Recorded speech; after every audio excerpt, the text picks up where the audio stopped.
It's freezing outside, but inside this Midland Beach home, it was a different kind of cold, a cold that sent chills down Nancy Fisher's spine as soon as she walked through the door.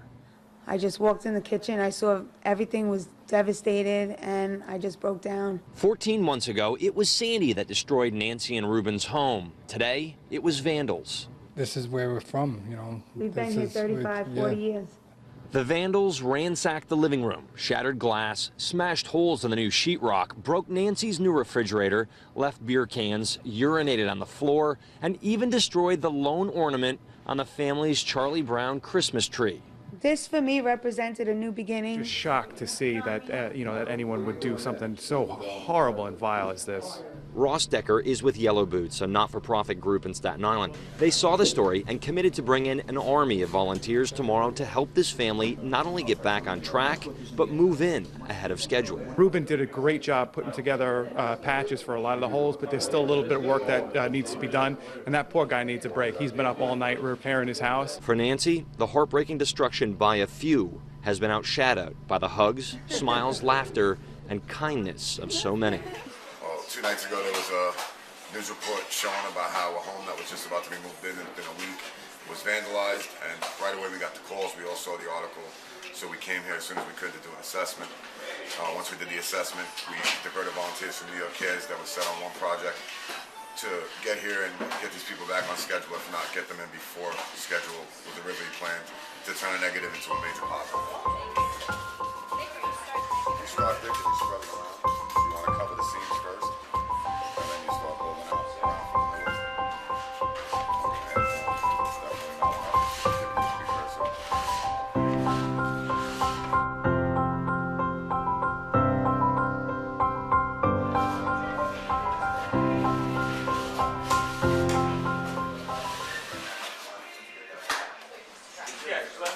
It was the same feeling of when people loot houses of affected individuals. How do you mess up a home when someone's coming home?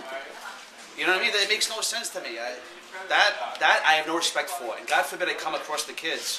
I told Mike already, it's not going to be a good situation. Keep me away. What would you do if you caught somebody going to someone's home and taking the copper pipe out of it? What would you do? The same thing, same feeling. So we came across, we met with the steering committee and the board members of the Yellow Boots. Unanimous decision to step into the home and help out. We reached out to New York Cares. They supplied volunteers, which were much needed. They're amazing people. They even come out on their birthday to give back. It's an amazing thing. And they're really careful with tools.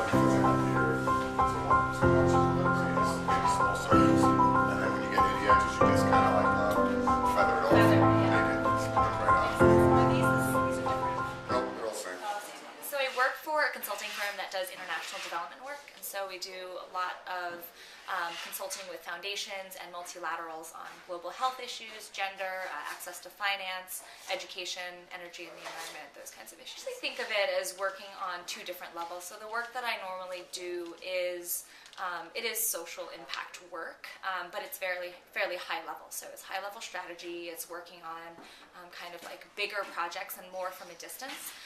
This to me feels more like, on the ground, getting your hands a little dirty and kind of actually feeling much more connected to what I'm doing on a day-to-day.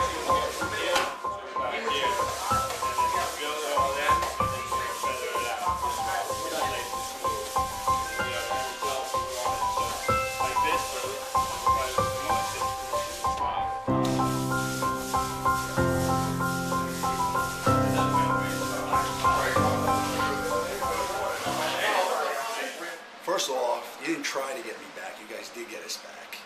And it was just a matter of seeing the decency in everyday normal people coming to somebody who's basically a stranger and giving everything that they've got to help families. And it just opened up my eyes to how good people are in this world when you kind of lose faith in the beginning in humanity, only to see how, good and decent people are. And again, it just opened up my eyes into wanting to help people. After we were helped, it's only fair to give back. It's very easy. The guys from Yellow Boots all know different trades, and they're eager to teach.